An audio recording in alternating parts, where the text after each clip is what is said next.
Assalamualaikum warahmatullahi wabarakatuh. Saya Oktania Nurferluzia 1953025 akan mempresentasikan mengenai webinar yang pertama, yakni Cognitive Radio Communication. Cognitive Radio Communication, bidang teknologi. Bidang teknologi dibagi menjadi dua bagian model.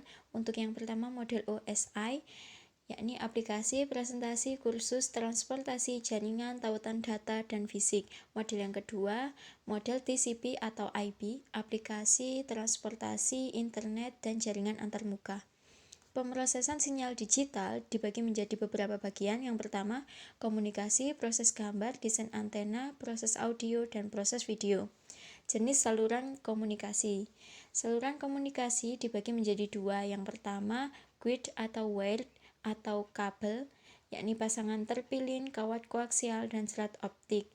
Untuk yang kedua, ungrid atau wireless atau nirkabel, yakni microwave terestrial, microwave satelit, dan broadcast radio.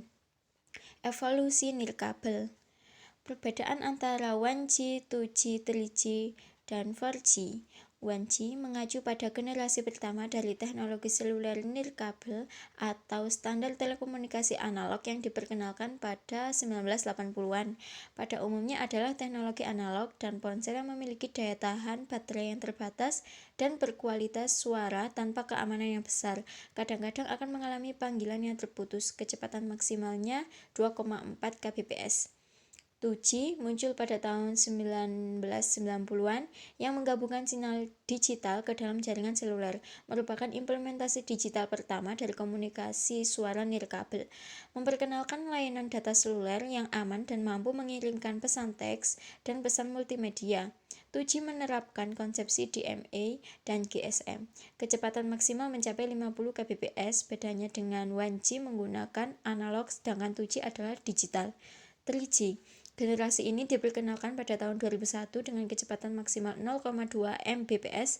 Penanganan data broadband menjadi ciri khas dan merupakan persyaratan bagi ponsel pintar yang memproses aplikasi berat data yang terlibat dengan jejaring sosial, streaming musik, video, dan sistem GPS.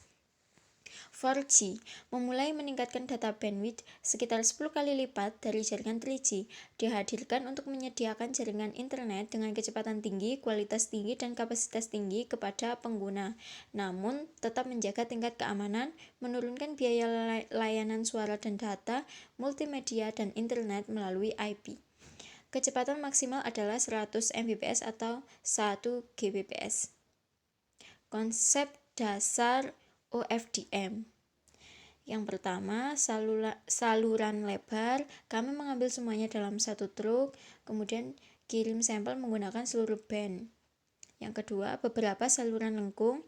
Kirim sampel secara bersamaan menggunakan beberapa saluran ortogonal. Aliran pemrosesan.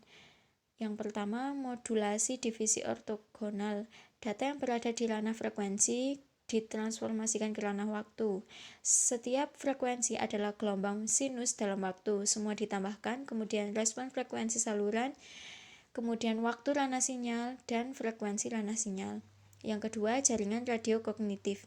Radio kognitif atau CR adalah bentuk komunikasi nirkabel di mana transceiver dapat secara cerdas mendeteksi saluran komunikasi mana yang digunakan dan yang tidak, dan langsung bergerak ke saluran kosong sementara menghindari yang ditempati. Ini mengoptimalkan penggunaan spektrum frekuensi radio yang tersedia dan meminimalkan gangguan pada pengguna lainnya. Susunan antena kooperatif. Konsep: gunakan radio lainnya untuk menjalankan antena. Aplikasi: perluas cakupan kendaraan bermotor, komunikasi ke tulang belakang, untuk jaringan jaring, jangkauan ekstensi dengan perangkat murah. Persoalan: waktu, gerak, koordinasi, pengeluaran tambahan.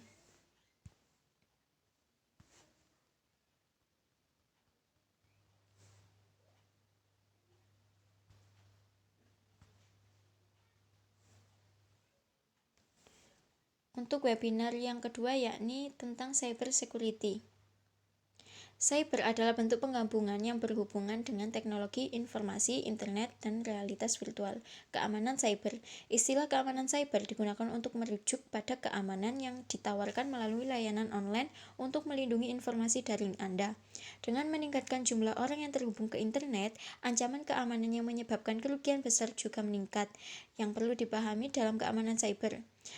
1. Masalah apa pada keamanan di lingkungan cyber? 2. Apa saja yang dibutuhkan dalam keamanan cyber? 3. Bagaimana implementasi dan menjaga keamanan dari lingkungan cyber di sekitar kita? Yang dibutuhkan dalam keamanan cyber. Keamanan cyber diperlukan karena membantu mengamankan data dari ancaman seperti pencurian data atau penyalahgunaan, juga melindungi sistem dari virus. Tujuan keamanan cyber, yang pertama integritas keaslian, yang kedua kerahasiaan, yang ketiga akses ketersediaan. Ranah keamanan cyber, sistem kontrol akses dan metodologi, telekomunikasi dan keamanan jaringan, perencanaan kelangsungan bisnis dan perencanaan pemulihan bencana, praktik manajemen keamanan, keamanan arsitektur dan model, hukum, penyelidikan dan etika, keamanan pembangunan aplikasi dan sistem, kriptografi, keamanan operasi komputer, dan keamanan fisik. Jenis manajemen keamanan cyber, yang pertama keamanan jaringan, yang kedua keamanan aplikasi, yang ketiga keamanan informasi, yang keempat keamanan operasional, dan yang terakhir keamanan awan. Masalah utama keamanan virus. Virus aplikasi atau program yang dapat merusak suatu data, dokumen yang terdapat pada komputer dan lainnya. Hacker adalah seorang ahli yang memanfaatkan pengetahuannya untuk menganalisa, memodifikasi, dan membobol masuk ke jaringan atau perangkat demi keuntungan tertentu. Malware adalah perangkat lunak berbahaya yang merugikan karena dapat merusak komputer dan mencuri identitas pribadi pengguna. Trojan horse adalah jenis perangkat lunak berbahaya yang sering dianggap jinak karena kemampuannya dalam menipu dan memanipulasi sistem keamanan komputer. Password cracking adalah istilah teknik yang digunakan untuk memperoleh password pada sebuah sistem tertentu. Virus dan cacing. Virus, malware, melekat pada pembawa seperti pesan email atau dokumen pengolahan kata. Virus adalah sebuah program yang dimuat ke komputer tanpa pengetahuan dan berjalan melawan keinginan. Cacing.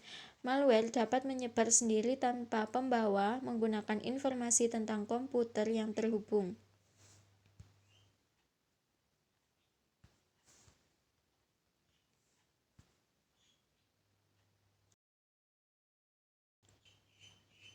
Untuk webinar ketiga, yakni Challenge in Implementing IoT in Industries.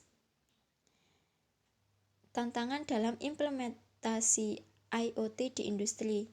Yang pertama, konektivitas. Pada industri manufaktur, Internet of Things dapat digunakan sebagai penghubung antar mesin produksi agar berjalan dengan efisien. Selain itu, sebagai alur produksi agar memiliki manajemen yang baik. Yang kedua, analisis data. Data dapat diolah menjadi informasi yang bermanfaat kepada manusia maupun mesin. Tentu saja hal ini mengundang orang-orang untuk berusaha keras meretas data. 3. Perbedaan keterampilan. Dengan hadirnya IoT, robot akan semakin powerful dan memiliki kemungkinan untuk menggantikan peran manusia karena keterampilannya. Hal ini akan menimbulkan kesenjangan pada masyarakat. Yang keempat, keamanan. Adanya peretas data yang menjadikan keamanan sebagai salah satu tantangan yang berat di era revolusi industri 4.0. 5. Perbelanjaan. Implementasi IoT perlu diakui membutuhkan harga yang mahal. Hal ini dibuktikan dengan kasus Tesla yang proses produksinya terlalu kompleks disebabkan otomatisasi robot terlalu canggih. Hal ini berakibat biaya perbelanjaan yang dikeluarkan Tesla sangatlah besar. Kekurangan industri IoT yang menghambat percepatan digital. Industri IoT membutuhkan mesin cerdas, komputasi awan, akses global, analisis data, pengalaman pengguna, infrastruktur, dan keamanan. Tantangan proyek. Kebanyakan kasus peralatan lebih tua dan mungkin tidak memiliki fungsi. Tantangan data besar mencakup penangkapan data, penyimpanan data, analisis data, dan konteks data. IT dan OT dikembangkan secara terpisah sesuai kebutuhan untuk mengintegrasi tanpa kehilangan data. kebutuhan konektivitas yang konstan, tantangan dalam KPIs dapat dikenali, pensiun pekerja berpengalaman diharapkan menciptakan perbedaan keterampilan.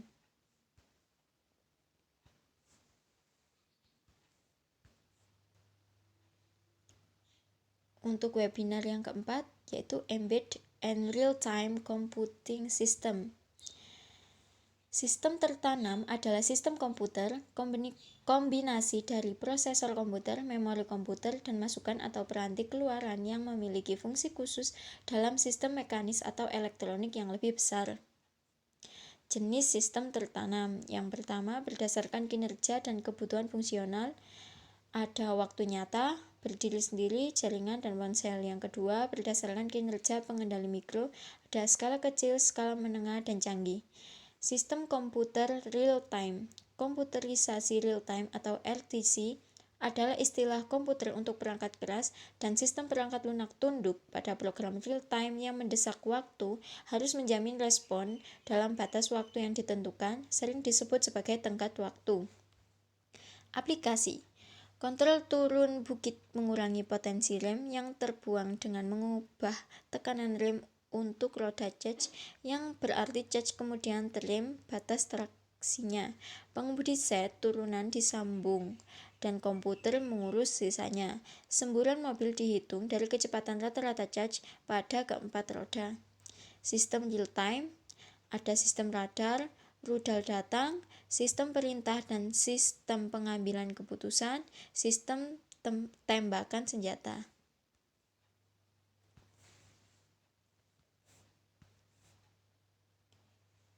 Untuk webinar yang kelima, yakni Traffic Prediction for Intelligent Transportation System. Untuk yang pertama, data tanggal. Kolom tanggal terdiri dari tanggal di mana data direkam dalam format DD atau MM atau YY. Hari. Kolom hari terdiri dari hari Minggu di mana data direkam. Ini dilakukan untuk memfasilitasi penggunaan data yang perlu untuk penggunaan lebih lanjut untuk memprediksi kemungkinan dari dasar lalu lintas pada hari setiap minggunya. Hari kode.